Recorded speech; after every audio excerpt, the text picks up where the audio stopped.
kasih dan kemurahan hati Engkau. Terima kasih atas segala kesempatan Engkau ini Tuhan. Dan sekarang Tuhan, izinkanlah kami bersekutu dengan firman-Mu. Urapi setiap kami Tuhan, nyatakan kehendak Engkau, dan penuhi kami dengan kemurahan hati Engkau. Penuhi kami dengan roh Engkau, supaya firman-Mu berkuasa atas hidupan kami. Supaya firman-Mu boleh hidup dan kami pun boleh bersuka cita oleh karena nama-Mu Tuhan. Terima kasih Tuhan. Sekali lagi Tuhan, urapi kami dan nyatakan isi hati Engkau demi nama Yesus Kristus. Amin. Silakan duduk kembali Bapak Ibu dikasihi Tuhan.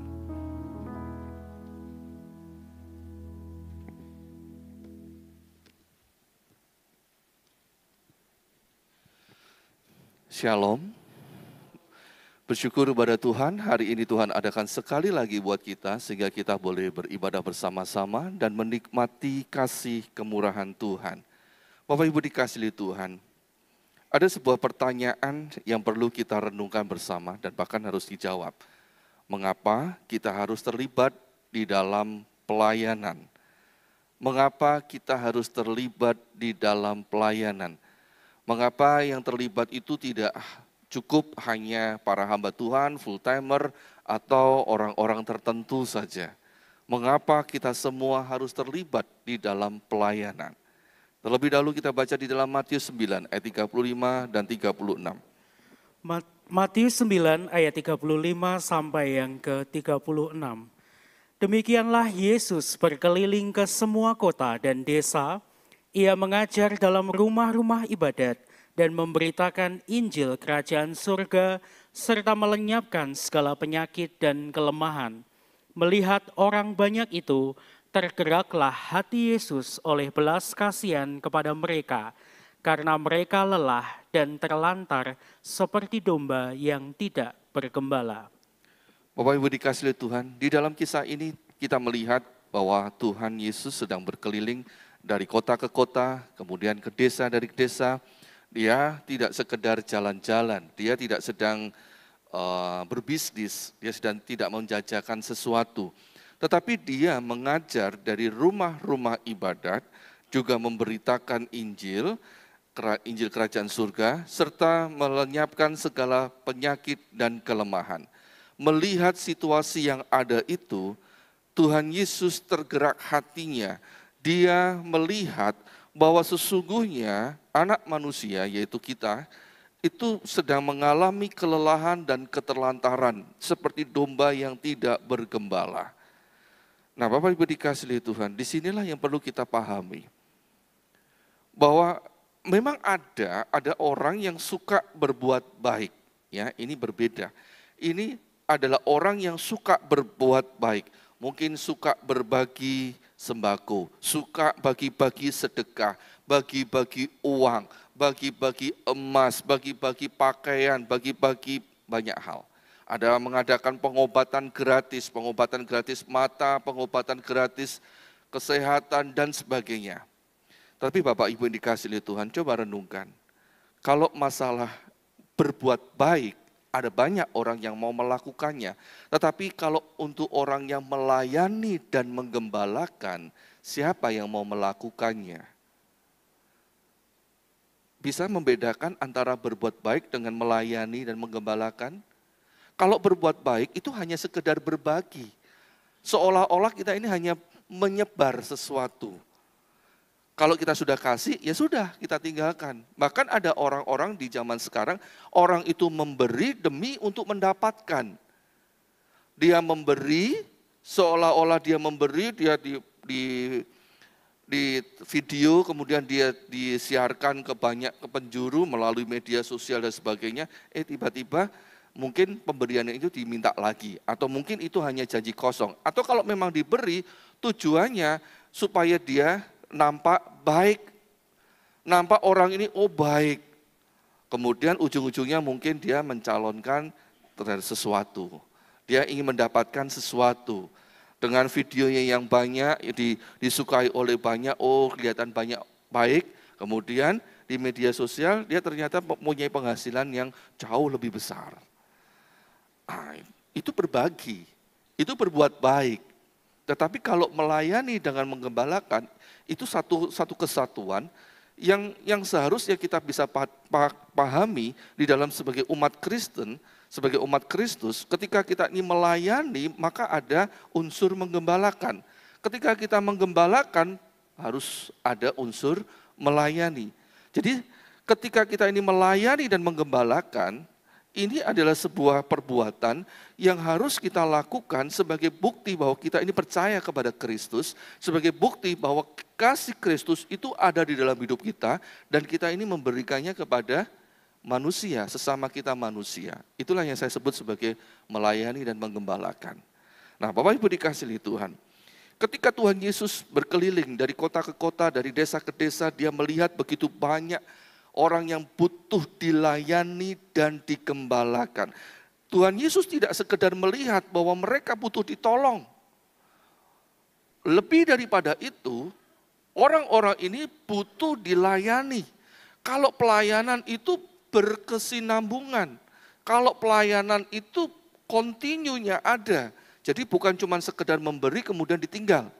Bukan seperti Sinterklas, diberi kemudian ditinggal, bukan seperti itu. Tetapi kalau dilayani berarti ada perawatan, berarti ada penggembalaan yang terus terjadi. Sama seperti ketika Bapak Ibu sakit, ketika suster, dokter melayani kita, maka dia bukan cuma kasih obat, suntik, kemudian ditinggal pergi.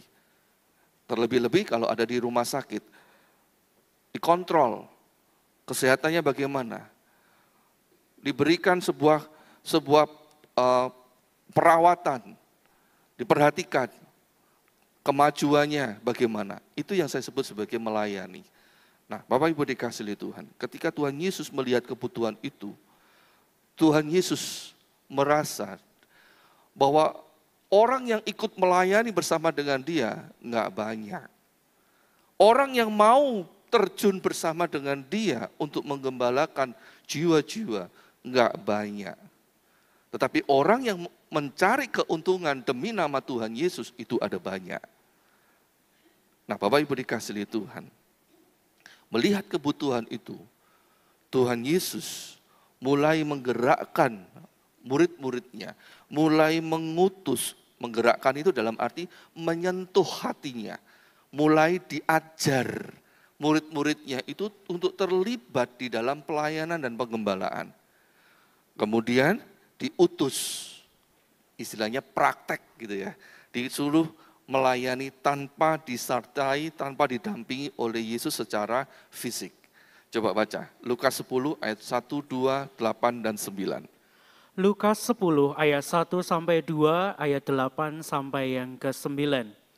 Kemudian daripada itu, Tuhan menunjuk 70 murid yang lain, lalu mengutus mereka berdua-dua mendahuluinya ke setiap kota dan tempat yang hendak dikunjunginya. Katanya kepada mereka, tuaian memang banyak, tetapi pekerja sedikit. Karena itu mintalah kepada Tuhan yang empunya tuaian, supaya ia mengirimkan pekerja-pekerja untuk tuaian itu. Dan jikalau kamu masuk ke dalam sebuah kota dan kamu diterima di situ, makanlah apa yang dihidangkan kepadamu, dan sembuhkanlah orang-orang yang sakit yang ada di situ, dan katakanlah kepada mereka, kerajaan Allah sudah dekat padamu. Bapak Ibu dikasihi Tuhan, ketika Tuhan melihat hal itu, Tuhan Yesus mengutus ke-70 muridnya. Mereka pergi berdua-dua, mereka pergi mendahului Tuhan Yesus ke setiap kota, ke setiap tempat yang hendak dikunjungi oleh Tuhan Yesus. Tuhan Yesus memberikan sebuah pesan, tuaian memang banyak tetapi pekerja sedikit. Karena itu mintalah kepada Tuhan yang empunya tuaian, supaya ia mengirimkan pekerja-pekerja untuk tuaian itu. Nah, murid-murid Yesus diutus. Murid-murid Yesus digerakkan hatinya. Murid-murid Yesus diajar. Selama ini dia mendengar dan melihat Tuhan Yesus bagaimana mengajar, bagaimana menyembuhkan, bagaimana mendidik, bagaimana menolong, bagaimana menggembalakan dan merawat dan kemudian melayani orang-orang. Nah, sekarang 70 muridnya ini belajar praktek. Mereka sudah melihat Tuhan Yesus bagaimana melakukannya, 70 muridnya itu melakukannya dengan sebuah pesan. Sembuhkan orang-orang sakit yang ada di sekitar situ, kemudian katakan kepada mereka, kerajaan Allah sudah dekat padamu. Ketika murid-murid Yesus itu masuk ke dalam sebuah kota, mereka diterima di situ, dan mereka menerima apa yang dihidangkan. Artinya mereka mau menerima apa yang mereka, ketika orang-orang itu melayani mereka, mereka harus mau. Apapun yang dilakukan untuk orang itu terhadap mereka, mereka terima. Mereka tidak pilih-pilih, oh saya nggak suka ini, saya nggak begini-begini. Tapi dia menerima apa yang dilakukan oleh orang kota itu, kemudian mereka tinggal beberapa waktu kemudian di sana, mereka menyembuhkan orang-orang sakit, mengusir setan yang ada di sana, sambil memberitakan Injil Kerajaan Surga. Mereka memberitakan firman Tuhan. Ketika mereka memberitakan firman Tuhan, ketika mereka memberitakan Injil Kerajaan Surga, mereka tidak cuma hanya berkata, kerajaan Allah sudah dekat, bertobatlah, kemudian dia pergi. Tidak begitu. Ketika mereka mengatakan Injil Kerajaan Allah sudah dekat, bertobatlah. Pada waktu itu mungkin ada pertanyaan. Pada waktu itu mereka harus menjelaskan. Apa sih maksudnya? Apa sih maksudnya? Ketika mereka menyembuhkan orang-orang sakit, mereka juga memberitakan firman Tuhan. Bertobatlah, bertobatlah, bertobatlah. Ketika mereka menyembuhkan, maka mereka juga akan melayani. Mereka akan memberitakan firman Tuhan. Mereka akan mendidik, mereka akan menggembalakan. Mungkin ketika teman-temannya yang lain sudah sampai di kota, sudah kumpul bersama dengan Tuhan Yesus, mungkin ada satu kelompok, dua kelompok yang terlambat. Mengapa? Karena mereka harus menyelesaikan itu terlebih dahulu. Tidak masalah buat Tuhan Yesus, karena intinya bukan siapa cepat, tetapi bagaimana mereka mendapatkan pengalaman bersama dengan Tuhan Yesus. Nah, Bapak Ibu dikasih oleh Tuhan, sekarang tugas penggembalaan dan pelayanan itu diserahkan pada kita. Sebagai orang Kristen, sebagai umat Tuhan, kita nggak boleh nganggur. Pelayanan itu juga diserahkan kepada kita, dan yang terlibat itu bukan cuma hanya para pendeta, full timer, atau pelayan-pelayan Tuhan, atau orang-orang khusus yang ditunjuk, tapi sebenarnya semua umat Tuhan, semua orang yang percaya kepada Kristus harus, ini bukan anjuran sebenarnya, tapi ini adalah sebuah perintah, harus melayani dan menggembalakan. Sekalipun tugasnya berbeda, jabatannya berbeda, caranya berbeda, tetapi semua harus terlibat di dalam penggembalaan dan pelayanan. Nah, Bapak Ibu dikasihi Tuhan, mengapa kita harus terlibat? Mengapa kita harus terlibat di dalam pelayanan? Mengapa kita harus melayani? Mengapa kita harus menggembalakan? Dan seringkali Bapak Gembala mengatakan, ayo terlibat dalam melayani, ayo terlibat di dalam menggembalakan. Mengapa hal itu harus kita lakukan? Mengapa kita harus mengerti? Sebab yang pertama, karena tuaiannya itu ada banyak. Namun yang mau terlibat untuk menjadi pekerjanya Tuhan, itu hanya sedikit. Matius 9, 37, 38. Matius 9 ayat 37 sampai yang ke-38. Maka katanya kepada murid-muridnya, tuaian memang banyak, tetapi pekerja sedikit. Karena itu mintalah kepada Tuhan yang empunya tuaian, supaya ia mengirimkan pekerja-pekerja untuk tuaian itu. Nah, Bapak Ibu dikasihi Tuhan, dua kali baik di dalam Matius maupun di dalam Lukas tadi kita diingatkan bahwa tuaian itu ada banyak. Tetapi pekerjanya sedikit, orang yang mau terlibat bersama dengan Kristus itu sedikit. Kebanyakan orang itu sukanya dilayani, maunya dilayani, nggak mau melayani. Bapak Ibu dikasihi Tuhan, coba renungkan, di dalam satu gereja ada berapa banyak sih pelayanan? Apa Bapak Ibu cuma berpikir pelayanan di dalam gereja itu hanya berbicara tentang ibadah raya hari Minggu saja? Berarti tugasnya pendeta itu cuman berkhotbah, mempersiapkan khotbah untuk hari raya ibadah raya saja. Hanya untuk ibadah raya saja di hari Minggu. Apakah itu Bapak Ibu yang berpikir tentang pelayanan pendeta? Seorang teman saya yang beragama lain, karena dia nggak ngerti tentang kekristenan, dia bertanya, apa sih tugasnya pendeta itu? Apa sih kerjanya pendeta itu? Dia nggak ngerti. Ya, saya juga kadang untuk menjelaskan juga bingung. Selama-lama lambat laun ketika melihat status saya, kok bolak-balik orang meninggal saja. Terus kemudian kalau sudah saya foto, saya kasih status, ada yang meninggal, bapak atau ibu ini, almarhum ini, udah dia langsung komentar begini, kacang lagi. Karena biasanya kalau di kematian orang Tionghoa itu kan kalau maisong, kalau ibadah penghiburan itu kan kadang-kadang disediakan ada kacang gitu ya. Nah, dia nggak tahu, dia berpikir semua kalau sudah meninggal pasti ada kacangnya. Terus dia sebut ini kacang kematian gitu. Sebab itu munculnya di waktu ada orang yang meninggal. Nah, Bapak Ibu dikasihi Tuhan, seorang pendeta tugasnya itu ada banyak. Harus mempersiapkan khotbah. Kalau ibadahnya cuma 1 kali itu enteng. Tapi kalau ibadahnya sudah 2 kali, 3 kali, dan khotbahnya harus berbeda-beda, itu berat, sangat berat. Untuk mempersiapkan 1 khotbah, kami harus membutuhkan waktu berjam-jam, bahkan kadang-kadang berhari-hari. 1 khotbah yang hanya disampaikan untuk sekitar 1 jam, berat. Belum lagi ada pelayanan lagi, beston rumah tangga yang tiba-tiba minta harus hari ini, harus hari ini. Dipindah nggak mau, alasannya banyak. Belum lagi nanti ada orang yang menikah, dipenggak ya nggak bisa. Diarahkan, jangan hari ini toh, ini persiapan buat kami khotbah. Lah nggak bisa. Keluarga bisanya hari ini, ya sudah, dilayani. Belum lagi nanti orang yang tiba-tiba meninggal dunia nggak pernah janjian.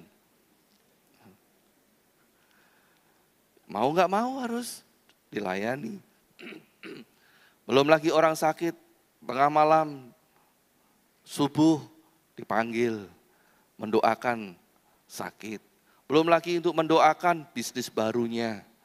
Belum lagi mendoakan yang mau pergi, dan sebagainya, dan sebagainya.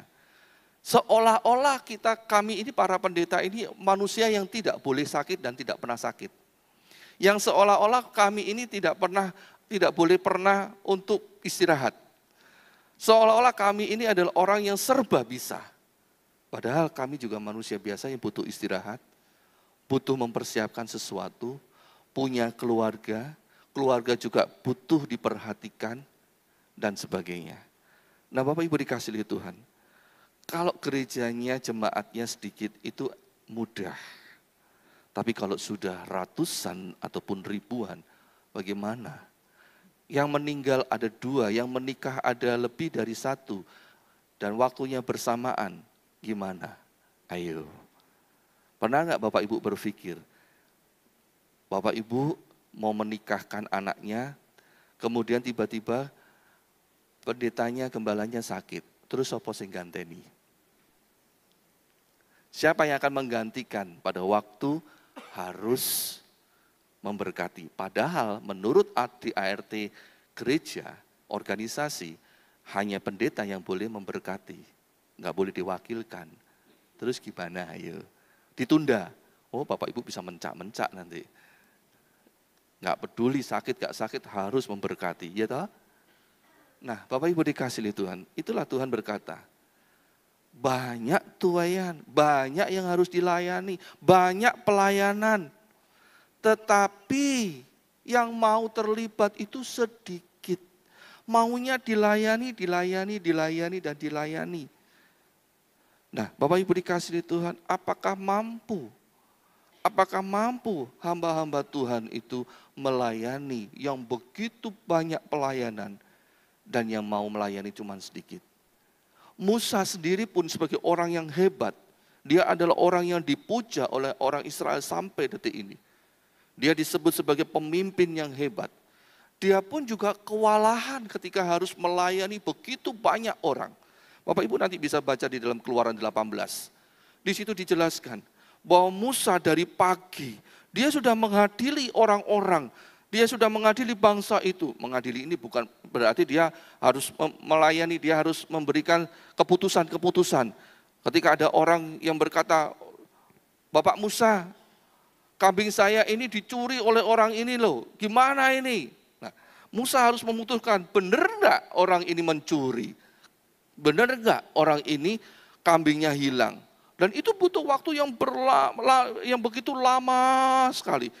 Dan di sini dikatakan bahwa bangsa itu berdiri di depan Musa dari pagi sampai petang. Kemudian mertuanya melihat, enggak bisa kamu kayak gitu. Kamu akan kelelahan, kamu akan capek. Mertuanya berkata begini, tidak baik seperti yang kau lakukan itu. Engkau akan menjadi sangat lelah. Baik engkau, baik bangsa yang beserta engkau ini. Sebab pekerjaan ini terlalu berat. Pekerjaan ini terlalu berat. Tak akan sanggup engkau melakukannya seorang diri saja. Gak bisa. Terlalu berat. Kalau diurusin sendiri, gak bisa. Sehebat-hebatnya Musa, nggak mampu. Bahkan Musa hidupnya akan habis untuk orang lain. Untuk keluarganya nggak punya waktu.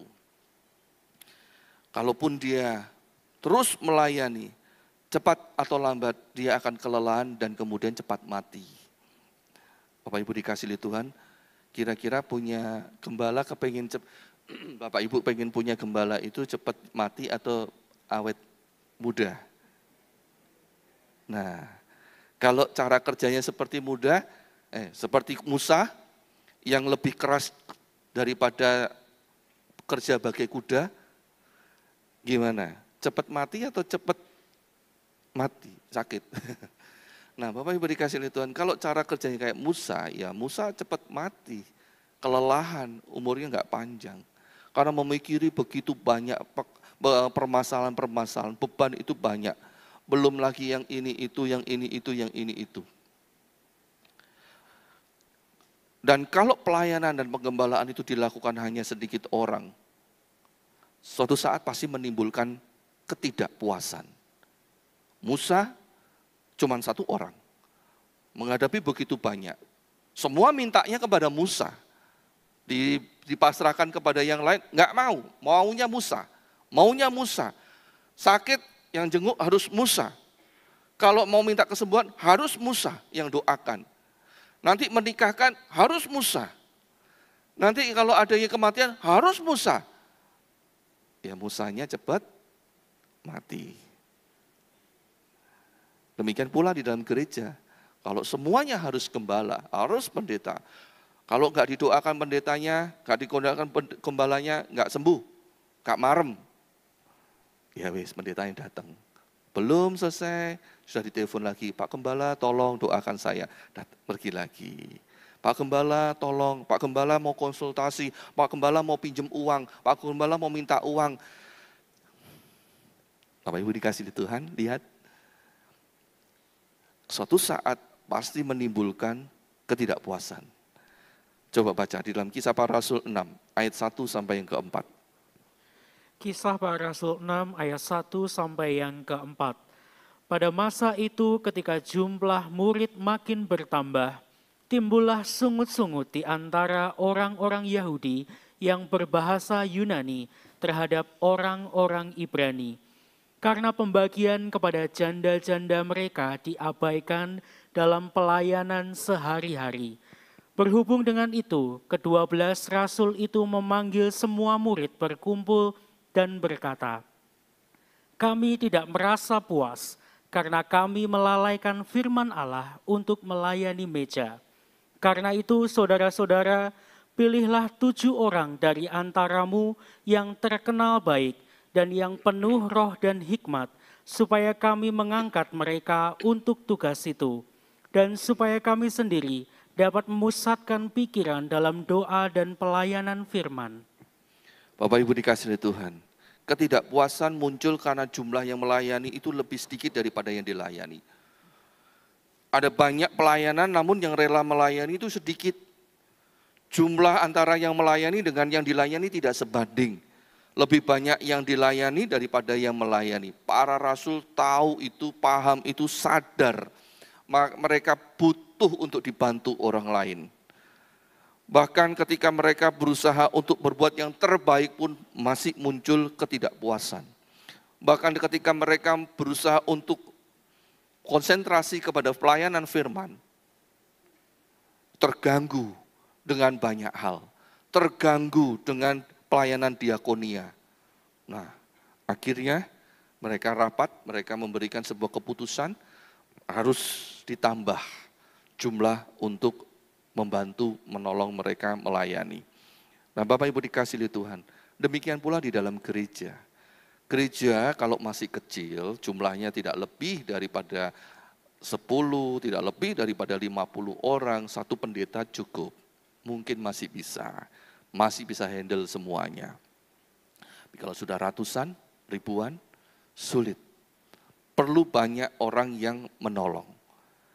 Bapak Ibu dikasih oleh Tuhan, seorang pendeta itu sama, memiliki kebutuhan yang sama seperti jemaat. Butuh untuk dirinya sendiri. Coba kalau Bapak Ibu melihat seorang pendeta ngelomprot, bahasa Indonesia ngelomprot apa ya? Kucel. Ya seperti itulah. Ya, jadi rasanya kalau Bapak Ibu melihat pendetanya itu kusut, pendetanya itu enggak rapi, pendetanya itu enggak bisa seger, seneng enggak? Pendetanya rasanya kelelahan. Tapi kalau berbeda dengan Bapak Ibu melihat pendetanya itu bisa rapi, bisa seger, nanti jangan terus berpikir, wah pendetanya cari perhatian terus ini, macak terus. Bukan seperti itu. Pendeta juga harus tampil dengan baik. Supaya kalau Bapak Ibu melihat pelayanan dengan kehadiran pendeta, Bapak Ibu juga bangga. Oh gila pendetaku, nah kan begitu kan. Punya kebutuhan-kebutuhan. Coba bayangkan kalau gereja ini yang membersihkan cuman pendetanya saja, gimana? Belum selesai membersihkan, harus menjenguk orang sakit, harus mendoakan jemaatnya yang kesusahan, harus melayani jemaat yang berduka cita, harus melayani jemaat yang menikah. Kalau nanti kambingnya sakit minta didoakan, kalau anjingnya sakit juga minta didoakan. Loh, ada loh yang seperti itu. Nah Bapak Ibu dikasihi Tuhan, belum lagi nanti harus menyisihkan waktu untuk keluarganya juga protes. Sampai-sampai ada sebuah cerita begini. Suatu saat anaknya yang masih kecil mengumpulkan uang sakunya, dikumpulkan begitu banyak, setelah begitu dia merasa celengannya sudah cukup, kemudian dia pecah celengannya itu, dia kumpulkan, dia berikan kepada papanya, kemudian anak itu berkata, "Papa, berapa gajimu sebulan? Kalau sehari berapa?" Kemudian ayahnya berpikir, kenapa anaknya kok berkata begitu? Dia hanya mencoba untuk menjawab. Kemudian anaknya mulai menghitung. Gajinya itu sekian. Terus kemudian kalau sehari itu sekian. Terus kemudian dia hitung uangnya. Kemudian dengan sedih dia berkata, "Papa, uangku nggak cukup untuk membayarmu sehari. Boleh enggak kalau sehari dengan uang ini aku hanya bisa meminjammu beberapa jam saja supaya engkau bisa mainan bersama aku. Bisa mainan, bisa punya waktu khusus bersama aku." Sampai anaknya bilang begitu. Karena setiap hari ayahnya yang begitu sibuk ini, sibuk melayani ini, nggak punya waktu untuk anak-anaknya. Sampai dia harus berkata, "Papa, saya pinjam engkau untuk bermain bersamaku." Pada waktu upacara kelulusan anaknya nggak bisa hadir. pada waktu ambil rapot nggak bisa hadir. Pada waktu anaknya sakit nggak bisa menemani. Padahal anak juga harus dikembalakan. Anak ini juga jemaat. Keluarga juga harus dikembalakan. Makanya sampai ada orang-orang yang berkata begini, keluarga nomor 1, pelayanan nomor 2. Karena melihat ada ketidakseimbangan di dalam melayani.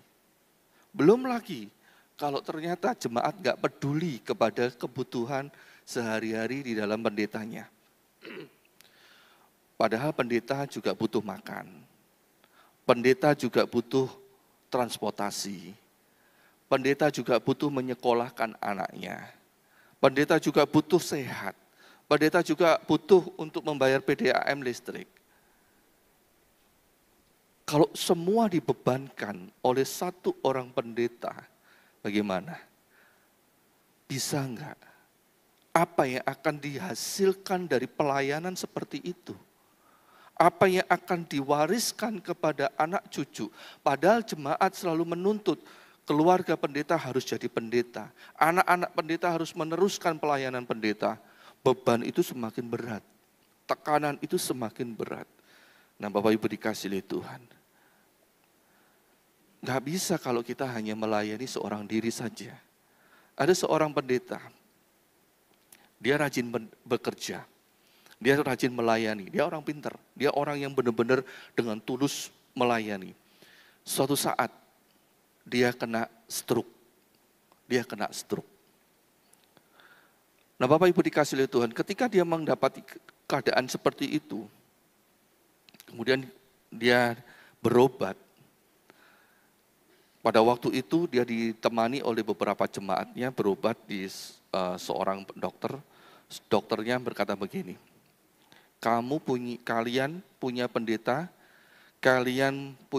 kepingin pendeta kalian itu cepat mati atau awet hidupnya.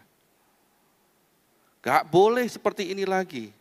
Gak boleh kalian membiarkan pendeta kalian itu bekerja sendirian. Kalau kalian membiarkan pendeta kalian itu bekerja sendirian, kalian akan lihat pendeta kalian akan cepat mati. Dokternya marahin jemaat, marahin pendetanya. Nggak boleh lagi seperti itu. Nah, Bapak Ibu dikasih oleh Tuhan, demikianlah kita harus paham. Pelayanan itu bukan ada bebannya, bukan diberikan sepenuhnya kepada pendeta atau full timer. Ini saya berbicara, ini bukan untuk membela para pendeta, membela diri sendiri, bukan. Tetapi saya mau menunjukkan bahwa pelayanan ini ada banyak yang perlu dilayani. Tetapi mengapa jemaat nggak mau ikut melayani? Bapak Ibu dikasih oleh Tuhan, kalau kita ini mau melayani, semakin banyak yang bisa kita ikut terlibat, maka sebenarnya banyak yang semakin bisa dilakukan dan semakin banyak yang akan diberkati. Contohnya, ketika Tuhan setelah selesai mengajar, setelah Tuhan Yesus selesai mengajar, kemudian Tuhan Yesus tergerak hatinya untuk memberi makan kepada orang banyak itu. Kemudian murid-muridnya berkata, di mana kami bisa memberi makan kepada orang yang begitu banyak ini? Setidaknya ada 5.000 orang. Belum yang perempuan dan yang anak-anak. Di mana Tuhan? Tuhan Yesus berkata, coba ada padamu makanan apa? Kemudian dilihat ada yang membawa, ada 5 roti dan 2 ikan. 5 roti dan 2 ikan. Kemudian Tuhan Yesus menyuruh, bikin kelompok. Satu kelompok 50, ada yang 50, ada yang 100, kurang lebih segitu. Nah, ada kelompok besar, kelompok-kelompok. Mereka duduk berkelumur. Kemudian Tuhan Yesus mengucap syukur terhadap makanan ini, kemudian memecah-mecahkannya, memberikannya kepada murid-muridnya, dan kepada murid-muridnya dipecah-pecahkannya lagi, kemudian memberikan kepada orang yang ada di dalam kelompok itu, yang saya sebut sebagai pemimpin kelompok itu. Dan oleh pemimpin kelompok itu dipecah-pecahkan kembali kepada orang yang sebelahnya. Kemudian orang yang sebelahnya dipecah-pecahkan lagi. Sampai terus begitu, sampai semua orang bisa makan dengan kenyang. Tolong LCD-nya. Tolong ditampilkan. Nah, kalau diagramnya kira-kira tuh seperti ini loh.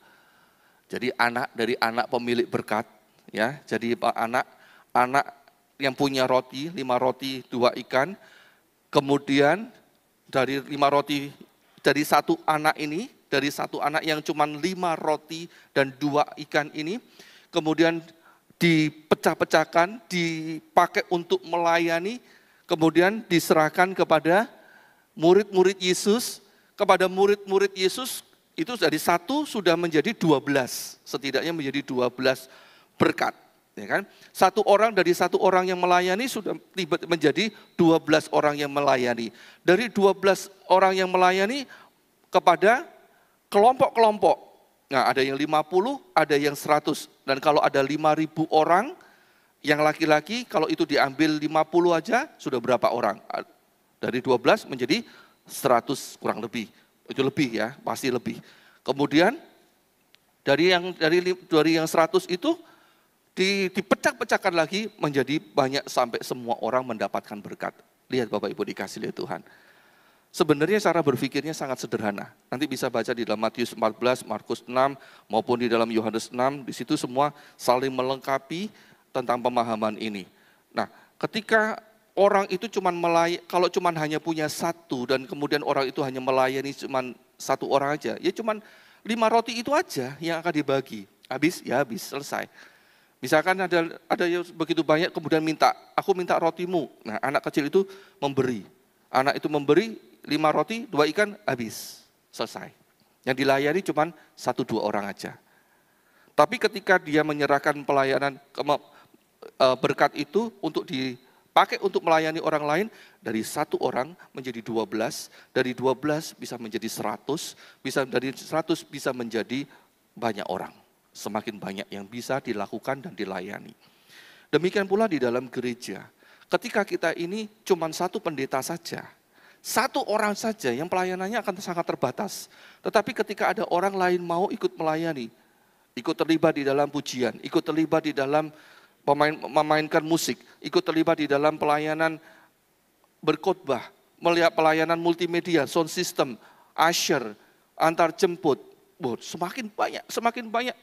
Dan gereja akan semakin banyak orang yang akan terima kabar keselamatan itu. 1 orang, kalau cuma hanya melayani, cuma 1-2 orang yang bisa masuk ke gereja, percaya kepada Tuhan Yesus. Tapi kalau 10 orang, 20 orang, kalau satu orang itu membawa 1 jiwa, itu sudah 20, 2 kali lipat.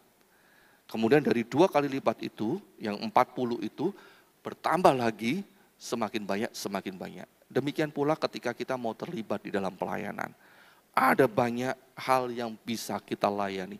Sesuatu yang selama ini tidak bisa kita jangkau karena kita kekurangan orang, itu bisa kita jangkau ketika kita mau memberikan diri kita ikut terlibat di dalam pelayanan. Itu sebabnya Bapak Ibu dikasih oleh Tuhan, ayo kita masuk ke dalam pelayanan, mari kita belajar untuk saling mengasihi, saling menggembalakan, saling melayani di dalam kasih Kristus. 1 Petrus 4, 10 dan 11. 1 Petrus 4 ayat 10 sampai yang ke-11. Layanilah seorang akan yang lain sesuai dengan karunia yang telah diperoleh tiap-tiap orang sebagai pengurus yang baik dari kasih karunia Allah. Jika ada orang yang berbicara, baiklah ia berbicara sebagai orang yang menyampaikan firman Allah. Jika ada orang yang melayani, baiklah ia melakukannya dengan kekuatan yang dianugerahkan Allah, supaya Allah dimuliakan dalam segala sesuatu karena Yesus Kristus. Ialah yang empunya kemuliaan dan kuasa sampai selama-lamanya. Amin. Haleluya. Lihat Bapak Ibu dikasih Tuhan, inilah pesan supaya kita ini saling belajar melayani. Sebagai Pengurus yang baik dari kasih karunia Allah supaya Allah dimuliakan dalam segala sesuatu karena Kristus Yesus. Jadi Bapak Ibu dikasihi Tuhan, setiap kita diminta untuk kesediaannya ikut terlibat di dalam melayani. Semakin banyak orang yang terlibat di dalam pelayanan, semakin banyak sesuatu hal yang bisa dilakukan. Semakin besar pula tempat yang sudah disediakan oleh Tuhan akan semakin banyak dipenuhi. Nah, nanti perlu dirombak lagi. Haleluya. Nah, Bapak Ibu dikasihi oleh Tuhan, jangan takut melayani. Jangan takut melayani. Ada upah istimewa buat setiap orang yang melayani. Yang kedua, alasan yang kedua, mengapa kita harus terlibat di dalam pelayanan? Karena ada pekerja-pekerja palsu. Lukas 13 ayat 23 sampai yang ke-28, kita baca ini. Lukas 13 ayat 23 sampai yang ke-28. Dan ada seorang yang berkata kepadanya, Tuhan, sedikit sajakah orang yang diselamatkan? Jawab Yesus kepada orang-orang di situ, berjuanglah untuk masuk melalui pintu yang sesak itu, sebab aku berkata kepadamu, banyak orang akan berusaha untuk masuk, tetapi tidak akan dapat. Jika tuan rumah telah bangkit dan telah menutup pintu, kamu akan berdiri di luar dan mengetok-ngetok pintu sambil berkata, Tuan, bukakanlah kami pintu. Dan ia akan menjawab dan berkata kepadamu, aku tidak tahu dari mana kamu datang. Maka kamu akan berkata, kami telah makan dan minum di hadapanmu dan engkau telah mengajar di jalan-jalan kota kami. Tetapi ia akan berkata kepadamu, aku tidak tahu dari mana kamu datang, enyahlah dari hadapanku, hai kamu sekalian yang melakukan kejahatan. Di sanalah akan terdapat ratap dan kertak gigi, apabila kamu akan melihat Abraham dan Ishak dan Yakub dan semua nabi di dalam kerajaan Allah, tetapi kamu sendiri dicampakkan keluar. Bapak Ibu dikasihi Tuhan, ada banyak orang yang nanti akan mengaku kepada Tuhan bahwa mereka mengenal Tuhan, mereka sudah melihat Tuhan, mereka bisa menikmati kebersamaan dengan Tuhan dan sebagainya. Tapi kenyataannya mereka malah ditolak dan dihukum oleh Tuhan. Mengapa? Mengapa mereka ditolak oleh Tuhan? Sebab mereka adalah para pekerja ketidakbenaran. Di dalam terjemahan bahasa Inggris, ayat yang ke-27 itu, yang kalau di dalam bahasa kita, kamu sekalian yang melakukan kejahatan. Itu dalam terjemahan bahasa Inggrisnya adalah all workers of unrighteousness. Kamu semua para pekerja yang tidak benar. Ketidakbenaran itu yang dilakukan, kejahatan itulah yang dilakukan. Mereka adalah pelaku-pelaku kejahatan yang kelihatannya melakukan kebenaran tapi sesungguhnya tidak melakukan yang benar.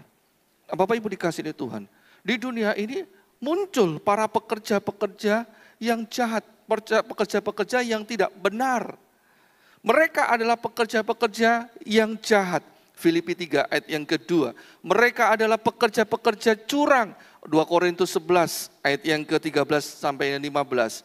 Mereka semua melakukan hal-hal yang kelihatannya baik. Di sini disebutkan itu seperti orang-orang nabi-nabi. Mereka adalah penyunat-penyunat palsu, rasul-rasul palsu, rasul-rasul yang bukan Kristus. Mereka kelihatannya memberikan pengajaran tentang kebenaran, tetapi sesungguhnya tidak benar. Nah, bayangkan Bapak Ibu dikasihi Tuhan, kalau itu semua para pekerja-pekerja yang tidak benar itu tersebar di seluruh dunia, dan firman Tuhan di dalam 1 Yohanes 4 ayat yang 1, di situ disebutkan bahwa para nabi palsu itu telah muncul dan pergi ke seluruh dunia. Sudah muncul dan tersebar di seluruh dunia. Bukan akan, tetapi sudah muncul. Dan itu ketika surat ini ditulis, berarti itu sudah menyatakan pada waktu Rasul Yohanes menuliskannya itu, nabi-nabi palsu, pekerja-pekerja palsu itu memang sudah muncul. Sudah ada pekerja-pekerja palsu. Meskipun rasul-rasul masih ada, pekerja-pekerja palsu itu sudah tersebar, sudah muncul, dan bahkan tersebar ke seluruh dunia. Nah, bayangkan saja, kalau pekerja-pekerja palsu itu sudah tersebar di seluruh dunia, berarti ada ajaran-ajaran yang mereka ajarkan. Ada pemikiran-pemikiran yang mereka pikirkan. Kemudian mereka didik orang-orang itu. Mereka cari pengikut dan kemudian mereka ajarkan ajaran-ajaran yang palsu itu. Dan itu akan mempengaruhi jemaat. Nanti Bapak Ibu bisa baca di dalam Wahyu 2 dan 3. Di situ dijelaskan bagaimana jemaat itu terpengaruh. Bagaimana jemaat itu mulai terpengaruh tentang hal-hal yang jahat. Ada yang disebut sebagai pengikut-pengikut Nikolaus. Berarti ajaran-ajaran Nikolaus. Dia pekerjanya yang namanya Nikolaus, ada yang Bileam, ada juga Isabel, ada juga yang disebut sebagai jemaah iblis. Nah, itu semua sudah tersebar di zaman Yohanes masih hidup. Dan Tuhan pun secara khusus menuliskan kepada 7 jemaat supaya mereka berhati-hati terhadap pengajaran-pengajaran ini. Berhati-hati, bahkan mereka harus berani menolak kepada pekerja-pekerja palsu dan ajaran-ajaran mereka yang palsu. Nah, Bapak Ibu dikasihi oleh Tuhan, kalau itu semua sudah tersebar, bagaimana kita harus membedakan antara yang benar dengan yang tidak benar? Di kota kita ini aja ajaran palsu itu sudah banyak tersebar. Sudah ada. Dan mereka terang-terangan melawan kepada gereja. Mereka terang-terangan mau bersaing dengan gereja, padahal mereka tidak mengakui terhadap Tuhan Yesus Kristus. Sekalipun mereka menggunakan label yang sama, orang Kristen, padahal mereka bukan orang Kristen. Nah, Bapak Ibu dikasihi oleh Tuhan, apa yang mereka lakukan, bahkan mereka berusaha untuk sekiranya mungkin bisa menyesatkan orang-orang pilihannya. Nanti bisa baca di dalam Matius 24. Orang-orang pilihan Tuhan pun mau disesatkan. Orang-orang yang sudah lama ikut Tuhan Yesus pun, yang punya iman kuat pun juga mulai disesatkan. Mulai meninggalkan Tuhan Yesus Kristus. Nah, Bapak Ibu dikasihi Tuhan, kalau itu sudah merajalela dan kita biarkan saja, kita diam-diam saja, apa jadinya? Bagaimana nasib dari anak-anak kita? Kalau mungkin kita berkata, saya enggak apa-apa, saya tahu mana yang benar. Iya, kita tahu. Bagaimana dengan anak kita? Bagaimana dengan menantu kita? Bagaimana dengan cucu kita? Cicit kita? Keponaan kita? Tetangga? Dan sebagainya. Mereka ngerti enggak? Mereka paham enggak? Kalau mereka berkata, oh Kristen itu seperti ini, padahal itu yang dimaksud bukan Kristen. Tuhan Yesus itu seperti ini, padahal itu bukan Tuhan Yesus yang diceritakan. Mengapa mereka menceritakan berbeda? Karena ada pengajar-pengajar yang palsu. Dan itu sudah merajalela di seluruh dunia. Dan kita diem aja. Diem aja. Bagaimana? Bapak Ibu dikasihi Tuhan. Firman Allah berkata, jangan takut terhadap mereka. Jangan takut terhadap pekerja-pekerja palsu dan ajarannya. Tuhan sudah mengalahkan mereka. Tuhan Yesus sudah mengalahkan mereka. Maka kita pun juga bisa mengalahkan mereka. 1 Yohanes 4 ayat 2 sampai yang ke-6. 1 Yohanes 4 ayat 2 sampai yang ke-6. Demikianlah kita mengenal roh Allah. Setiap roh yang mengaku bahwa Yesus Kristus telah datang sebagai manusia berasal dari Allah. Dan setiap roh yang tidak mengaku Yesus tidak berasal dari Allah. Roh itu adalah roh antikristus, dan tentang dia telah kamu dengar bahwa ia akan datang, dan sekarang ini ia sudah ada di dalam dunia. Kamu berasal dari Allah, anak-anakku, dan kamu telah mengalahkan nabi-nabi palsu itu, sebab roh yang ada di dalam kamu lebih besar daripada roh yang ada di dalam dunia. Mereka berasal dari dunia, sebab itu mereka berbicara tentang hal-hal duniawi dan dunia mendengarkan mereka. Kami berasal dari Allah. Barang siapa mengenal Allah, ia mendengarkan kami. Barang siapa tidak berasal dari Allah, ia tidak mendengarkan kami. Itulah tandanya roh kebenaran dan roh yang menyesatkan.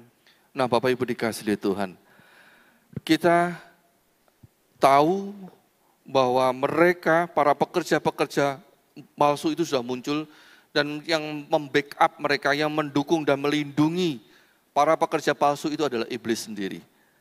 Tetapi Bapak Ibu dikasihi Tuhan, jangan takut. Sebab Tuhan Yesus Kristus sudah mengalahkan iblis. Maut pun sudah dikalahkan oleh Tuhan Yesus. Kalau pentolan mereka, pendukung yang melindungi para pekerja palsu itu sudah dikalahkan oleh Tuhan Yesus Kristus kita, maka kita pun sebagai umat Tuhan, sebagai pekerja-pekerja Kristus juga bisa mengalahkan mereka. Bukan dengan kekuatan, bukan dengan kebaikan, bukan dengan kepandaian kita, tetapi oleh karena firman dan Roh Kudus yang ada dalam hidup kita. Sampaikan kebenaran, maka kebenaran itu akan bekerja untuk membela dirinya sendiri. Dan nanti kita akan melihat apa yang kita lakukan itu benar-benar menghasilkan buah. Sebab bukan karena kehebatan kita, tetapi karena Roh Allah bekerja di dalam kehidupan mereka. Nah, Bapak Ibu dikasihi Tuhan, bagian kita sekarang adalah terlibat di dalam pelayanan. Apapun jenis pelayanannya. Sampai detik ini, gereja masih membutuhkan orang-orang yang mau melayani. Dan terlebih-lebih ada pekerja-pekerja palsu yang semakin merajalela di dalam dunia ini. Kalau kita membiarkan mereka terus ada, kalau kita tidak mau melayani, maka pekerja-pekerja palsu itu punya peluang yang jauh lebih besar untuk melayani di dalam kesesatan dan menyesatkan orang lain.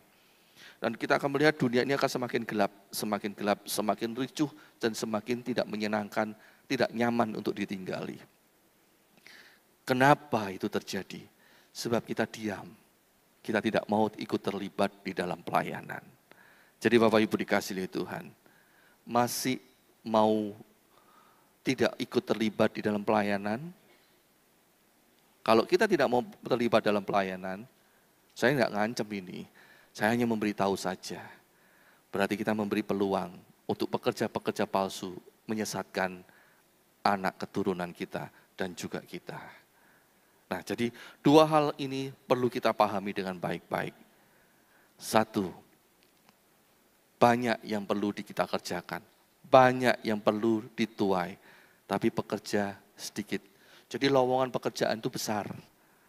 Banyak, Tuhan membutuhkan orang-orang yang mau bekerja. Bekerja sebagai pekerjanya Tuhan.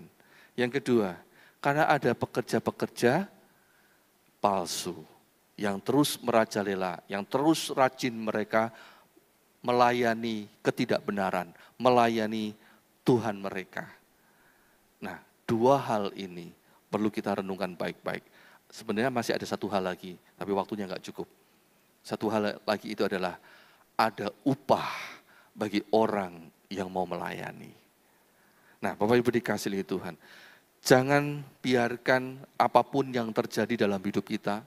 Memang benar, ada banyak yang bisa menghalangi, dan bahkan kalau kita sudah masuk ke dalam pelayanan, kemudian tiba-tiba kita berhenti melayani, itu ada banyak alasan. Ada banyak alasan, bahkan kami para pendeta pun punya alasan untuk berhenti melayani. Ya, jangan berpikir yang bisa berhenti melayani itu cuman jemaat, cuman pelayan-pelayan biasa. Para pendeta pun pada suatu titik bisa mempunyai pemikiran berhenti melayani. Alasannya banyak. Semua bisa dipakai untuk alasan, baik alasan yang logis, yang masuk akal, sampai alasan-alasan yang dipaksakan. Nah, kalau semuanya berhenti melayani, apakah kita akan bisa hidup di hadapan Tuhan untuk selama-lamanya di alam kekekalan?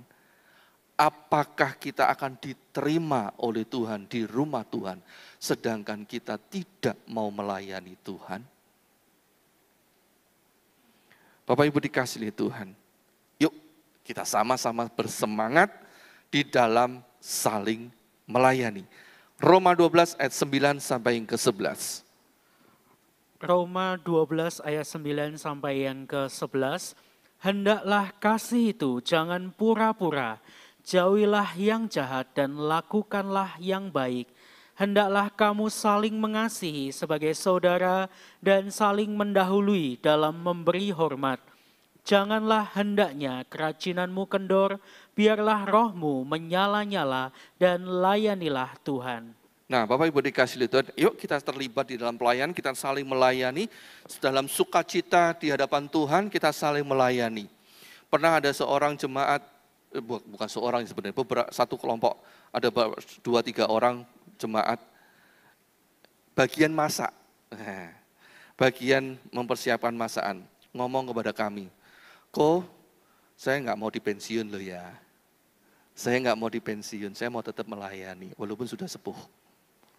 Tetap mau melayani sampai pada akhir hayatnya." Keren kan?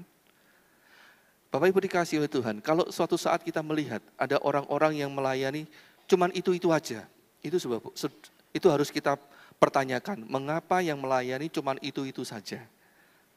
Ada kemungkinan berarti ada orang-orang yang punya kemampuan di bidang itu tetapi tidak mau ikut melayani. Mungkin ada orang yang berkata begini, saya nggak mau terlibat di dalam pelayanan, nanti kalau di dalam pelayanan terus disuruh pelayanan terus. Nah, kalau disuruh pelayanan terus itu berarti ada satu kemungkinan, yang lainnya yang punya kemampuan menolak. Yang punya kemampuan nggak mau ikut terlibat. Sehingga mau nggak mau beliaunya lah yang diberikan tanggung jawab untuk terus melayani. Dan yang salah nanti juga orang yang punya kemampuan tapi tidak mau ikut melayani, tidak mau terlibat. Nah, Bapak Ibu dikasihi Tuhan, jangan sampai kita membebani. Ada sebuah cerita, ada di sebuah gereja, yaitu terjadi yang disuruh pelayanan orang itu aja. Jadi bukan kebetulan, dia adalah pelayanan di bidang pujian. Yang lainnya nggak mau ikut melayani terlibat. Terus disuruh akhirnya dibebankan. Suatu saat dia hamil, karena ini perempuan dan sudah punya suami, hamil. Di masa-masa hamilnya dia melayani ibadah dari pagi, siang, sore. Tiba-tiba ada orang yang worship leadernya yang lainnya menolak pelayanan, minta digantikan. Dia orang yang mau melayani. Kemudian tiba-tiba di dalam usia kehamilannya yang masih rawan, keguguran. Kasihan kan? Kasihan. Padahal dia itu adalah anak yang ditunggu bertahun-tahun lamanya. Sedih keluarga itu. Tapi dia tetap melayani. Dia tetap percaya kepada Tuhan. Suatu saat digantikan oleh Tuhan. Dan anak itu sekarang temannya anak saya. Anak kami, saya nggak punya anak. Nggak bisa punya anak. Teman sekelasnya anak kami. Jadi saya tahu ini kerisahnya bagaimana, karena dia cerita. Nah, Bapak Ibu dikasihi Tuhan, lihat, kalau seperti itu, kasihan kan? Tapi kita paling cuma ngomong kasihan, tapi tidak mau terlibat, ya itu masa bodoh berarti. Nah, Bapak Ibu dikasihi Tuhan, itu jangan sampai terjadi dalam hidup kita. Tapi ayo, firman Tuhan berkata, ayo saling melayani. Saling melayani, jangan biarkan kita kendor, tapi ayo berapi-api di dalam melayani. Apapun yang terjadi, layani Tuhan. Dan ketika kita bisa melayani, ayo belajar juga meningkatkan diri kita, hormati orang-orang yang sudah melayani kita. 1 Tesalonika 5 ayat 12 dan 13. 1 Tesalonika 5 ayat 12 sampai yang ke-13. Kami minta kepadamu saudara-saudara, supaya kamu menghormati mereka yang bekerja keras di antara kamu, yang memimpin kamu dalam Tuhan dan yang menegur kamu, dan supaya kamu sungguh-sungguh menjunjung mereka dalam kasih karena pekerjaan mereka. Hiduplah selalu dalam damai seorang dengan yang lain. Satu lagu 1 Timotius 5 ayat 17-18. 1 Timotius 5 ayat 17 sampai yang ke-18. Penatua-penatua yang baik pimpinannya patut dihormati 2 kali lipat, terutama mereka yang dengan jerih payah berkhotbah dan mengajar. Bukankah kitab suci berkata, janganlah engkau memberangus mulut lembu yang sedang mengirik, dan lagi, seorang pekerja patut mendapat upahnya. Terpujilah nama Tuhan Yesus Kristus. Ayo Bapak Ibu dikasihi Tuhan, kita belajar menghargai orang-orang yang sudah melayani kita. Kita sudah dilayani, ayo kita belajar menghargai mereka, menghargai pelayanan dengan kita terlibat juga di dalam pelayanan. Jadi rekan kerjanya dari hamba-hamba Tuhan, dari Tuhan Yesus Kristus. Kita ikut terlibat di dalam pelayanan, kita terlibat di dalam penggembalaan bersama dengan Tuhan Yesus Kristus. Jangan biarkan Tuhan Yesus Kristus bekerja sendirian, tapi mari kita terlibat. Jangan biarkan pekerja-pekerja palsu itu menyesatkan jiwa-jiwa dan iblis menggelapkan dunia ini. Jangan biarkan, tapi kita juga ikut terlibat di dalam pelayanan dan kita sebagai terang dunia, terangnya Kristus bisa menerangi sekitar kita, menjadi garamnya Kristus, bisa membuat rasa yang istimewa di sekitar kita sebab kita terlibat di dalam pelayanan dan penggembalaan bersama dengan Tuhan Yesus Kristus. Segala puji syukur hormat hanya bagi Tuhan Yesus Kristus. Haleluya.